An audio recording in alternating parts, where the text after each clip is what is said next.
Let me tell you why people don't respect you. It's not because you're weak. It's not because you lack intelligence or status. It's because you are readable. They can see the hesitation before you speak. They can feel the micro-pause when conflict enters the room. They sense the subtle shift in your tone when approval is at risk. And the moment they detect that need, that quiet desire to be liked, something changes. You stop being a force and become a variable. And variables get tested. This is the brutal truth that Niccolò Machiavelli understood better than most modern minds ever will. Power is not about noise. It is about psychological positioning. The world does not respond to good intentions. It responds to stability, to certainty, to presence that does not flinch. Think about the last time someone dismissed you. Maybe they interrupted you mid-sentence. Maybe they made a joke at your expense in front of others. Maybe they ignored your message because they knew you would still be there tomorrow. Why did they do it? Not because they hate you, because they calculated, consciously or unconsciously, that there would be no cost.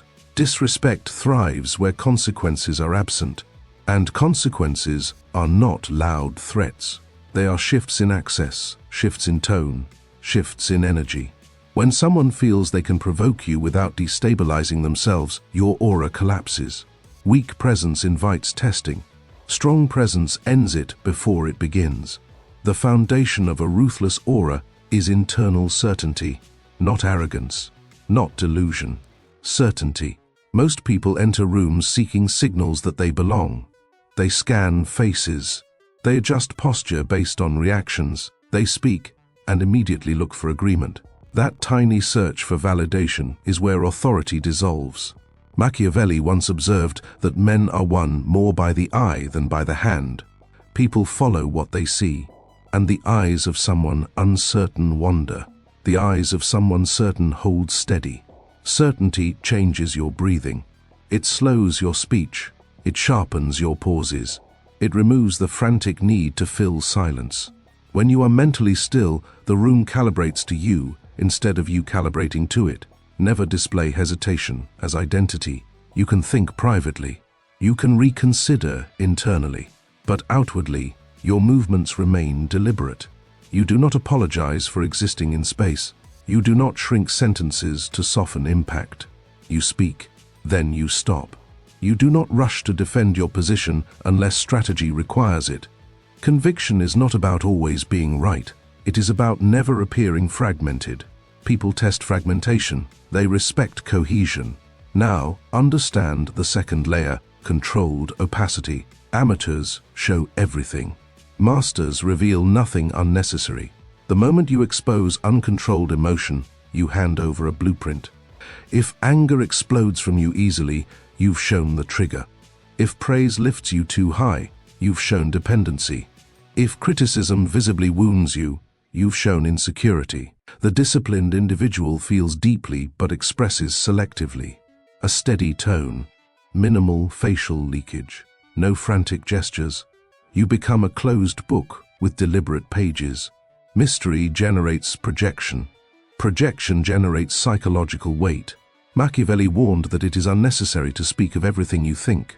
In modern terms, oversharing is strategic suicide. You do not narrate your internal world to people who have not earned entry. You do not explain every boundary. You do not reveal every plan mid-execution. Silence is not emptiness. It is protected information. When someone attempts to insult you publicly and you respond with calm observation instead of reaction, something interesting happens. The aggressor becomes exposed. The audience senses the imbalance. You did not scramble to protect ego. You remained intact.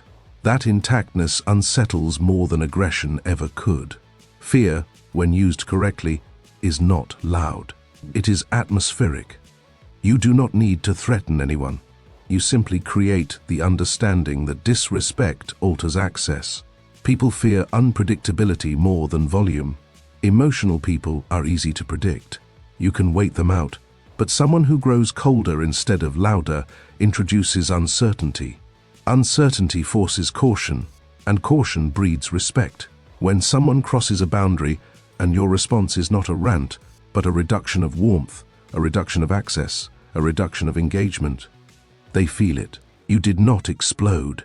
You adjusted temperature. And temperature shifts change ecosystems. Emotional detachment is the next elevation. This is where most fail. They think dominance means constant control over others. It does not. It means control over self. When praise intoxicates you and criticism devastates you, you are externally governed. That is weakness disguised as passion. The powerful individual observes emotion without merging with it. Someone insults you. You feel the surge. You do not feed it. Someone flatters you. You register it. You do not inflate. Your internal rhythm remains stable regardless of stimulus. This stability is rare, and rarity commands attention. Machiavelli wrote that a wise man does at once what a fool does at last. The fool waits for emotion to settle before acting rationally. The wise man operates rationally from the beginning. Emotional discipline gives you strategic advantage. While others defend ego, you analyze leverage. While they react, you reposition. While they escalate, you conserve energy. Detachment is not coldness. It is clarity, and clarity wins games that emotion never could. Psychological leverage comes from observation. Most people speak too much and see too little. They reveal insecurities, ambitions, fears in casual conversation without realizing it. You, however, study patterns. You notice who seeks validation. You notice who avoids eye contact under pressure. You notice who overcompensates with humor. You collect data quietly. Machiavelli cautioned against exposing oneself to danger without reason. Translating this socially means you do not reveal more than necessary. You ask questions. You let them talk. The more they speak, the more leverage accumulates in your hands. When negotiating, do not rush to persuade.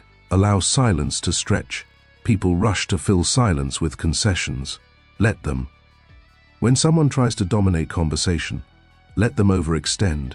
Overextension reveals insecurity. Your calm listening posture becomes intimidation. They do not know what you are calculating, and that unknown creates gravity around you. You influence without overt force. You guide outcomes by shaping perception. True power is invisible while it operates. Now comes the discipline of ruthless boundaries. Every time you tolerate repeated disrespect, you shrink your own aura. Forgiveness is noble when missteps are rare. Repeated tolerance of patterns is self-betrayal. Boundaries are not emotional speeches. They are behavioral shifts. Someone repeatedly undermines you. Your access changes. Someone constantly cancels on you. Your availability reduces. You do not deliver lectures about how hurt you are. You adjust effort. Quietly. Permanently if necessary. One warning is education. Repeated warnings are weakness. Machiavelli observed that one who wishes to be obeyed must know how to command. Commanding begins internally. You command your standards. You command your availability. You command what behavior remains in your environment. When you stop chasing people who disrespect your time, something fascinating occurs. Those who valued convenience disappear. Those who value you recalibrate. You do not need to be understood. You need to be respected. And respect originates from enforcement, not explanation. Strategic withdrawal is the final blade. Most people fight for relevance when ignored. They overinvest. They send long paragraphs. They attempt to prove worth. This is precisely what destroys leverage. When someone underestimates you, the most powerful move is reduction. You reduce visibility. You reduce energy. You reduce effort. Not dramatically. Not theatrically. Just enough that absence is felt. Machiavelli compared rulers to lions and foxes. The fox recognizes traps. The lion instills caution. Withdrawal is both. You recognize diminishing returns, and you refuse to feed them further. When you pull back and remain composed, others begin to question their assumptions. They reach out. They test. The critical error would be rushing back the moment they notice. That reaffirms their power. Instead, you remain measured, consistent, observant. Sometimes you return only if standards rise. Sometimes you never return at all. Absence teaches faster than argument ever will, because absence removes comfort, and humans only value what disrupts their comfort when gone. When certainty, silence, emotional discipline, boundaries, and strategic withdrawal merge, you reach a state most never experience. You no longer chase validation. You no longer defend every perception. You no longer tolerate repeated friction. You operate from internal gravity. People lower their tone around you without knowing why. They measure jokes more carefully. They consider consequences before testing you, not because you threatened them, because you are stable, selective, and unpredictable in enforcement. This is the crown of untouchability, not aggression, not cruelty. Untouchability is being unmoved. In a world addicted to reaction, you become stillness. In a culture desperate for attention, you become restraint. In environments fueled by noise, you become precision. Machiavelli believed fortune favors the bold. Boldness here is not reckless dominance. It is the courage to stand alone in composure when others seek approval. It is the willingness to lose people rather than lose standards. It is the discipline to remain silent when ego begs to respond. You do not become untouchable by avoiding discomfort. You become untouchable by enduring it without fracture. Insult without reaction. Loss without collapse. Praise without intoxication. Provocation without escalation. This is self-mastery. And self-mastery radiates. Those who once overlooked you begin to recalibrate. Those who once interrupted you hesitate. Those who once dismissed you feel the weight of your reduced availability. Power is not loud. It is controlled. It is selective. It is patient.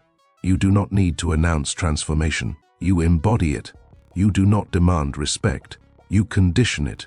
The world does not reward fairness. It rewards strength of presence.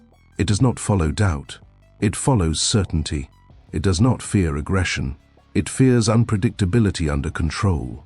So understand this clearly.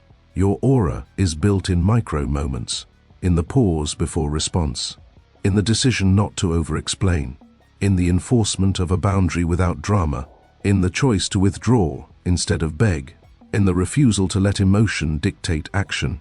Each disciplined choice compounds. Each silent enforcement strengthens gravity. You are not here to be liked by everyone.